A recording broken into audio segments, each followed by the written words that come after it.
Hello दोस्तों, नमस्कार। संगीत के आज के इस नए सेशन में आप सभी का बहुत-बहुत स्वागत है। यहाँ आज आपको देखने के लिए मिल जाएगा पाश्चात्य संगीत का बहुत ही इम्पोर्टेंट और नए प्रश्न आप लोग को देखने को मिलेंगे यहाँ पे पाश्चात्य संगीत से, ठीक है?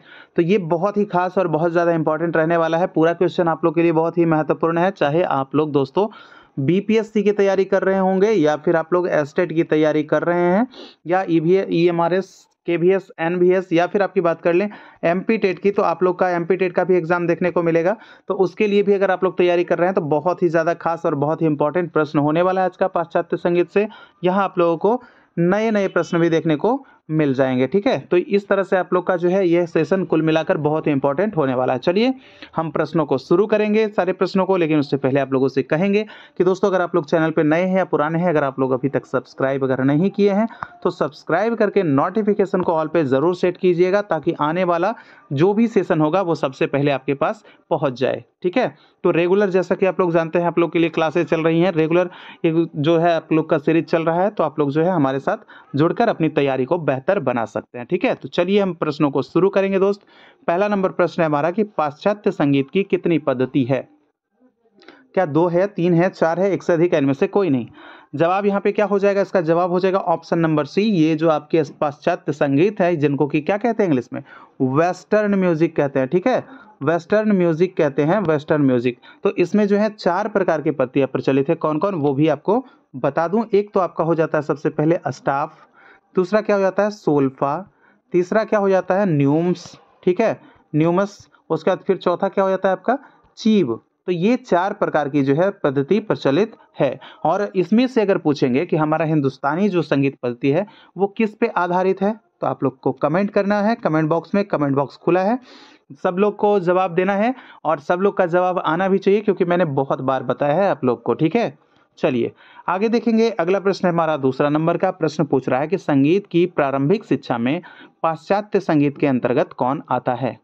कौन आता है भाई?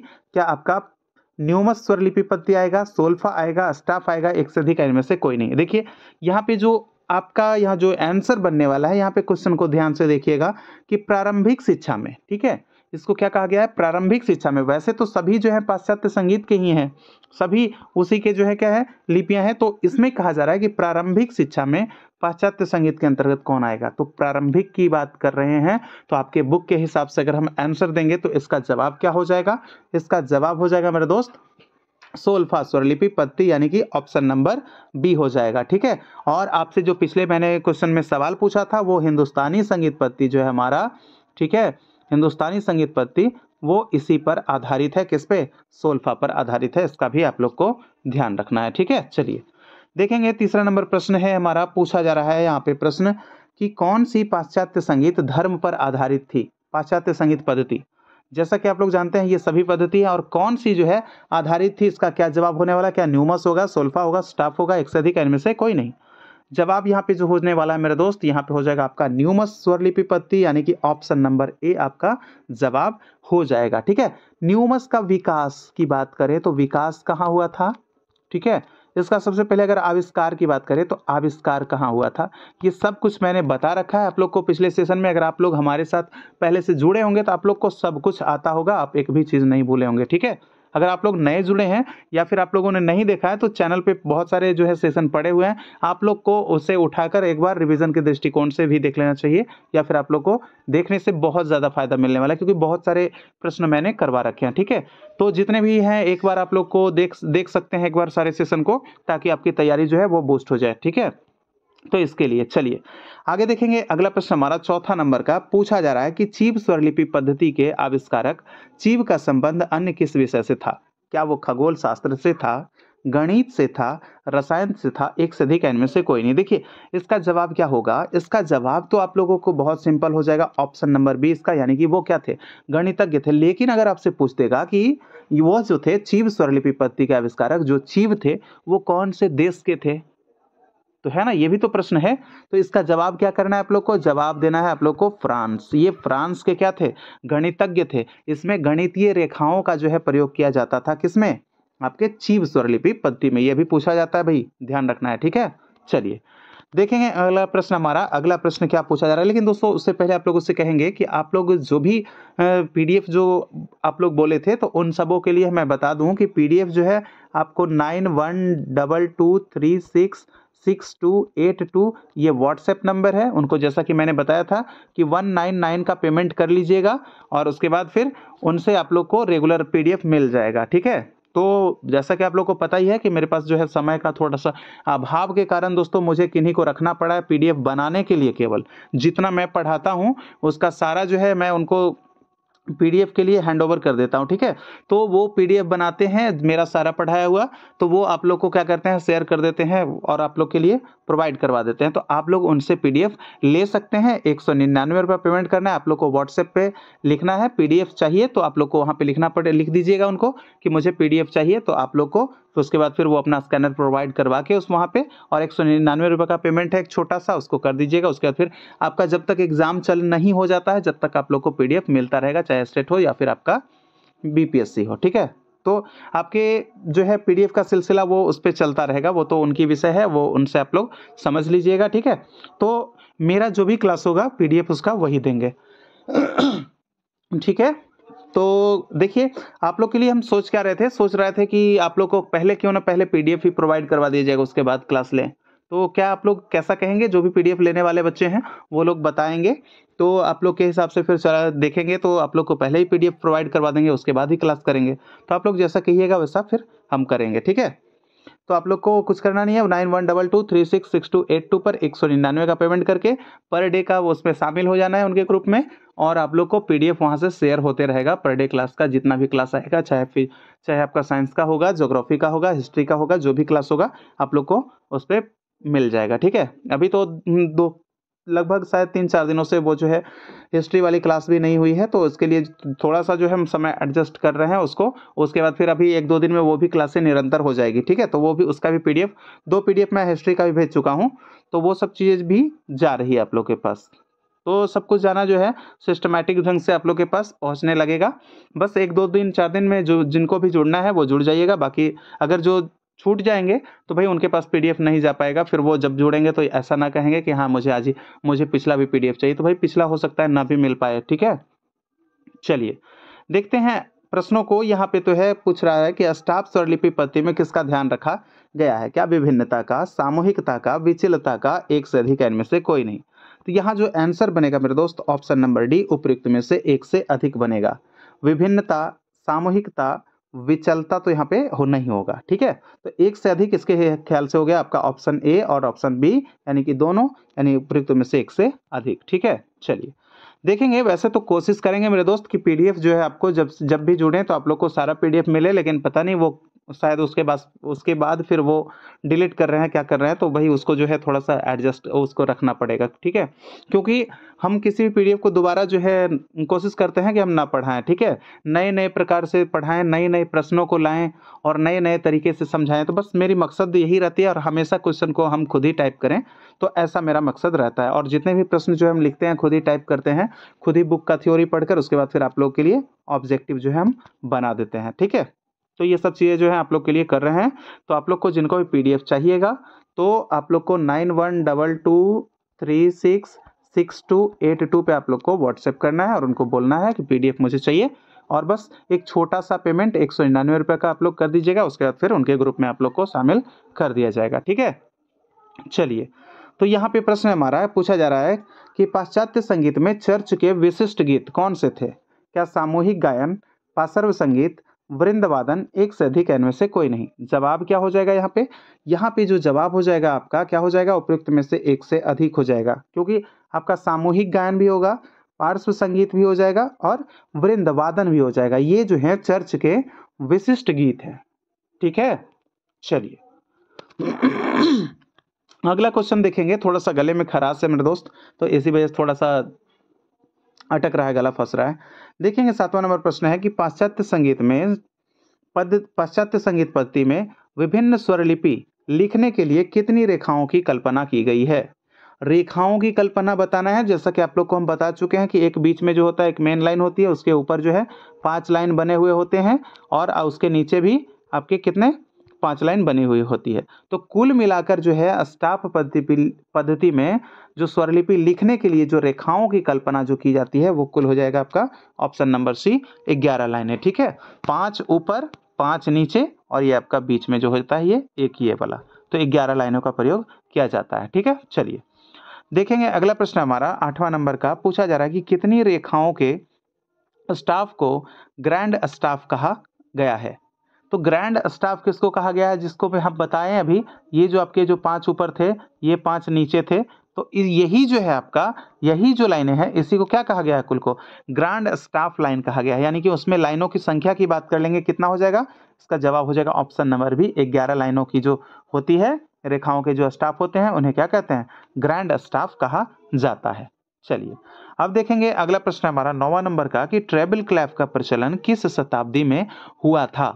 ट्रेबल क्लैफ, एक तो आपके होते हैं बेस क्लैफ जो कि जिनका कैसा होता है, जो कि आपके नीचे में दिखाया जाता है, यानी कि ये जो आपके जो होते हैं 5 लाइनें होती हैं उसके नीचे में इस तरह से दिखाया जाता है। ठीक है, ये आपका बेस क्लैफ हो जाता है। और यहाँ पे जो ऊपर जो होता है ये आपका 5 लाइन, उसके ऊपर यहाँ पे जो है इस प्रकार का ऐसे इस तरह से रहता है ना, ये आपका हो जाता है, क्या हो जाता है, ये आपका हो जाता है ट्रेबल क्लैफ। ठीक है, नीचे क्या दिखाते हैं, नीचे बेस क्लैफ, ऊपर क्या दिखाए, ऊपर दिखाए ट्रेबल क्लैफ। तो वही पूछा जा रहा है कि ये जो ट्रेबल क्लैफ है ये वाला, इसका प्रचलन किस शताब्दी में हुआ था। क्या 18वीं शताब्दी में, 15वीं शताब्दी में, 16वीं शताब्दी में, एक से अधिक है इनमें से कोई नहीं। जवाब यहाँ पे हो जाएगा मेरे दोस्त, यहाँ पे 9वां नंबर का जो जवाब होगा आपका ऑप्शन नंबर सी हो जाएगा, यानी 16वीं शताब्दी में उसका प्रचलन हुआ था।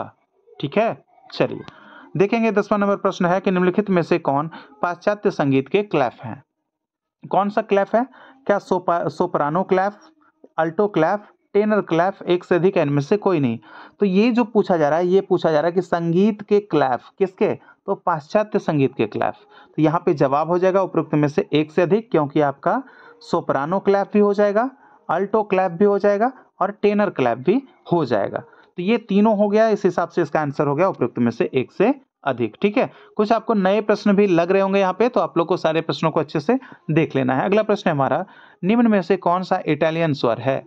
इटालियन स्वर है, जैसा कि आप लोग जानते हैं कि हमारा जो संगीत पद्धति है वो आपके किस पे आधारित है, सोल्फा पे। तो सोल्फा के जो स्वर होते हैं वो क्या होते हैं, वो होते हैं डो, रे, मी, फा, सोल, ला और सी। जैसा कि हमारे यहाँ क्या होता है, डो को क्या कहते हैं, सा, रे, ग, म, प, ध और नी। ठीक है, तो इस प्रकार से डो को बोलेंगे सा, रे को बोलेंगे रे, मी को बोलेंगे ग, फा को बोलेंगे म, सोल को बोलेंगे प और ले को बोलेंगे ध और सी को बोलेंगे नी। ठीक है, तो ये आपका जो ऊपर वाला जो है इटालियन स्वर जो दिख रहा है इनमें से कौन है, तो डो तो यहाँ पे आपको है ही, डो तो डो, रे भी है, रे तो रे है, और मे जो है आपका ये भी हो जाएगा, मे भी है। तो यहाँ हमने क्या देखा कि उपर्युक्त में से एक से अधिक हो जाएगा, ये सारे स्वर जो हैं ये आपके हो जाएंगे। यानी कि इसको क्या बोले, डो को क्या बोले, सा बोले, रे को क्या बोले, रे बोले, और मे को क्या बोले, ग बोले। तो ये सा रे ग। ठीक है, ये स्वर आपके हो गए, हिंदुस्तानी नाम इसका हो गया। चलिए देखेंगे 12 नंबर का प्रश्न है कि सुपरटोनिक का उच्चारित नाम कौन सा था।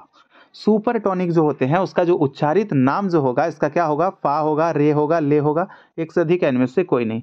तो सुपरटोनिक जो आपके हो जाएंगे उसको क्या कहा गया था, तो उसका जवाब हो जाएगा रे, यानी कि ऑप्शन नंबर बी इसका सही जवाब हो जाएगा। चलिए आप लोग को कोड हम पढ़ाए थे, कोड भी हम बता चुके हैं कि कौन कौन सा कोड होते हैं, टॉनिक कोड, मेजर कोड और माइनर कोड। एक आपका पीछे भी हम लिए थे ना क्लास, तो उसके अंदर हम बता चुके थे सब कुछ। ठीक है, तो और उसमें भी था आपका डोमिनेंट कोड, सब डोमिनेंट कोड, उसके अंतर्गत कौन कौन से स्वर आते हैं सब बता चुके हैं। आप लोग अगर नहीं देखे हैं तो आप लोग पिछला सेशन उठाइएगा, जो पाश्चात्य संगीत का है उसके अंतर्गत आप लोग को मिल जाएगा। ठीक है, चलिए 13 नंबर का प्रश्न यहाँ पे देखेंगे कि ग्रैंड स्टाफ को क्लैप कौन से हैं। तो ग्रैंड स्टाफ के जो क्लैप हो जाएंगे वो कौन सा हो जाएगा, क्या बास क्लैप हो जाएगा, ट्रैवल क्लैप हो जाएगा, जी क्लैप हो जाएगा, एक से अधिक इनमें से कोई नहीं। इसका जवाब यहाँ पे क्या हो जाएगा, तो नंबर 13 जो इसका प्रश्न है इसका जवाब क्या हो जाएगा, तो यहाँ पे हो जाएगा उपयुक्त में से एक से अधिक, क्योंकि यहाँ पे बास क्लैप भी होगा, ट्रैवल क्लैप भी होगा और आपका जी क्लैप नहीं होगा। ठीक है, तो बेस क्लेफ और ट्रेबल क्लेफ आपको कहाँ कहाँ दिखाए जाते हैं ये भी मैंने बता दिया है, इसलिए इसका जवाब हो जाएगा ग्रैंड स्टाफ जो होता है इसके क्लेफ के अंतर्गत दोनों आ जाएंगे। ठीक है, चलिए देखेंगे अब 14 नंबर का प्रश्न यहाँ पे कि निम्नलिखित में से कौन पाश्चात्य संगीत स्वर हैं? शुद्ध स्वर, कोमल स्वर, तीव्र स्वर, एक से अधिक, इनमें से कोई नहीं। देखिए यहाँ पे जो जवाब होगा ना, यहाँ पे भी उपयुक्त में से एक से अधिक हो जाएगा क्योंकि यहाँ पे सभी हैं। भले ही इसका नाम जो है अलग अलग आपको देखने के लिए मिल जाएगा। यहाँ पे जैसे शुद्ध स्वर है इसको क्या कहते हैं? Natural note. ठीक है, नेचुरल नोट कहा जाता है। ठीक है, इसको शुद्ध स्वर को। वहीं कोमल की अगर हम बात कर लेंगे तो इसको क्या कहते हैं? कोमल को क्या कहते हैं? Flat note. ठीक है, फ्लैट नोट। तो ये किसके स्वर हो गए? उसी के स्वर है ना। तीव्र को क्या कहते हैं? इसको कहते हैं शार्प नोट। ठीक है, इसको क्या कहते हैं? Sharp note. तो ये चीजें आपको याद होनी चाहिए। तो यहाँ पे जवाब हो गया, पाश्चात्य संगीत के जो स्वर हैं ये सभी स्वर होते हैं नेचुरल, यानी कि कोमल भी होते हैं, शुद्ध भी होते हैं और तीव्र भी होते हैं। नाम इसका आप लोग को हम बता दिए, अलग अलग इसका नाम होता है। आइए कुछ आगे देख लेते हैं और महत्वपूर्ण प्रश्न। 15 नंबर का प्रश्न है कि पाश्चात्य संगीत में शार्प का चिन्ह कौन सा है? क्या शार्प को ऐसे लिखेंगे, शार्प को ऐसे लिखेंगे या फिर शार्प को ऐसे लिखेंगे? एक से अधिक, इनमें से कोई नहीं। यहाँ जो जवाब हो जाएगा शार्प के लिए, यानी कि शार्प क्या होता है? शार्प किसको कहते हैं? अभी मैंने बताया कि शार्प जो होता है वो तीव्र स्वर को कहा जाता है। किसको? तीव्र स्वर के लिए प्रयोग करते हैं शार्प का। जैसे कि आपको रे से क्या करना है? रे से आपको कोमल ग पे जाना है। ठीक है, कोमल ग पे तो रे के बाद होता है, तो इसके लिए हम लोग को क्या करना पड़ेगा? एक शार्प लगाना पड़ेगा। ठीक है, तब जब शार्प लगाएंगे तो क्या होगा? वो एक नोट ऊंचा चला जाएगा, तो यानी कि शुद्ध रे से हम कोमल ग पर चले जाएंगे। वहीं अगर हमको शुद्ध ग, कोमल ग के बाद हमारा शुद्ध ग होता है, तो शुद्ध ग पे अगर हमको जाना होगा तो वहां पे क्या करेंगे? डबल फ्लैट लगाएंगे, तो रे से डायरेक्ट क्या होगा? शुद्ध ग पे हम चले जाएंगे। तो यही होता है आपका शार्प। अगर वही फ्लैट की बात करें, फ्लैट कैसे होता है? देखिए, जैसे कि आपका एक स्वर है रे, रे से आपको सा पर आना है। ठीक है, सा पर आना है, तो रे से आपको सा पर आने के लिए क्या करना होता है? इसमें आपको फ्लैट लगाना पड़ेगा। फ्लैट यानी कि कोमल लगाना पड़ेगा, यानी कि कितने बार? तो कितना फ्लैट लगाएंगे? तो एक ही लगाना पड़ेगा। ठीक, यहाँ पे डबल लगाना पड़ेगा, सॉरी माफ कीजिएगा, डबल लगाना पड़ेगा। क्योंकि आप जब डबल एक बार जब लगाएंगे तो यहाँ पे क्या होगा? आप कोमल रे के पास ही आ पाएंगे। लेकिन जैसे ही आप डबल लगाते हैं, एक में तो आप शुद्ध रे से कोमल रे के पास आए, और जब दूसरा फ्लैट लगा देंगे तो कोमल रे से आप शुद्ध सा पर चले आइएगा। तो पीछे के लिए यानी कि कोमल के लिए जो है हमारा कौन सा लगाना है? फ्लैट लगाना है। और आगे जब बढ़ेंगे तो उसके लिए हम लोग को क्या लगाना है? शार्प लगाना है। ठीक है, क्लियर? चलिए, तो इसका जवाब हो गया ऑप्शन नंबर ए, यानी कि शार्प का चिन्ह कैसा होता है? तो शार्प ऐसा होता है। चलिए आगे देखेंगे। 16 नंबर का प्रश्न है, निम्न में से कौन पाश्चात्य संगीत के डबल फ्लैट का चिन्ह है? डबल फ्लैट, जैसा कि आपको हम बताया डबल फ्लैट का क्यों प्रयोग करेंगे? तो जैसे मान लीजिए आपका शुद्ध ग है, हमें रे के पास आना है, इसके बीच में तो एक होगा ना, कोमल ग तो होगा ही, तभी तो हम आएंगे। यानी हमको आना कहाँ है? पीछे। तो ग से कहाँ आएंगे?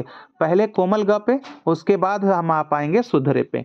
तो यहाँ से आने के लिए जो है कोमल ग, ये शुद्ध ग और कोमल ग के बीच में एक फ्लैट यहाँ पे प्रयोग करेंगे, और कोमल ग से शुद्ध रे के बीच एक फ्लैट यहाँ प्रयोग करेंगे। तब हम, यानी कि कितने फ्लैट प्रयोग हुए? डबल, एक फ्लैट, एक दो फ्लैट, यानी डबल फ्लैट।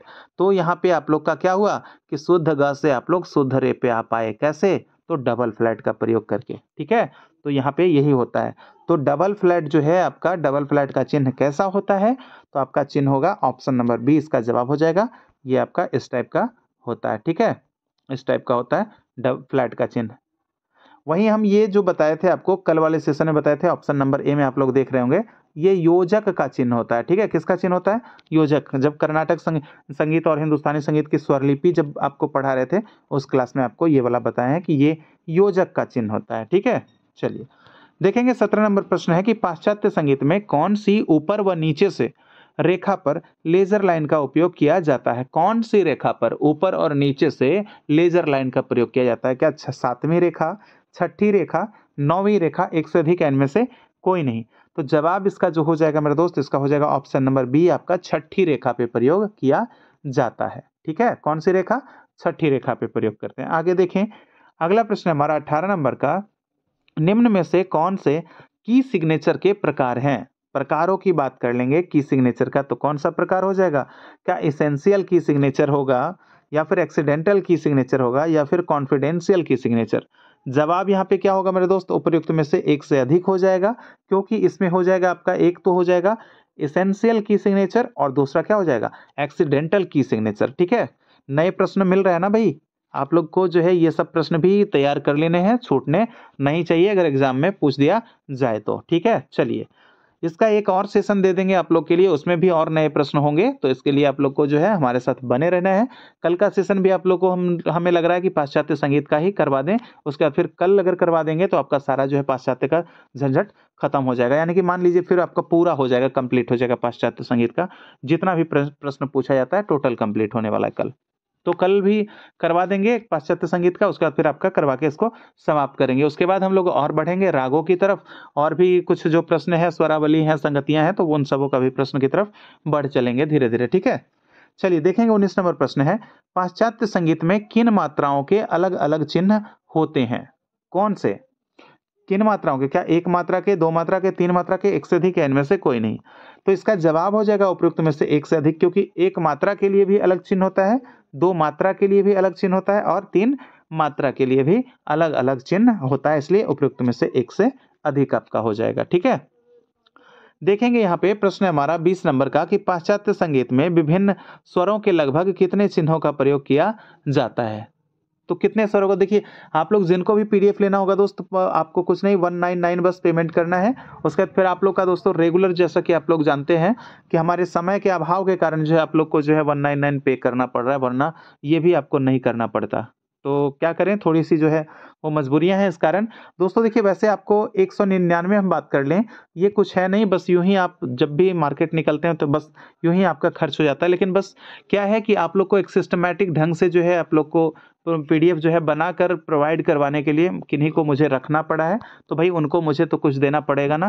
तो इसके लिए बस आपको एक छोटा सा पेमेंट कर देना दोस्त, 199 रुपये का, क्योंकि ये बहुत ज़्यादा नहीं है, ये कुछ भी नहीं है ना।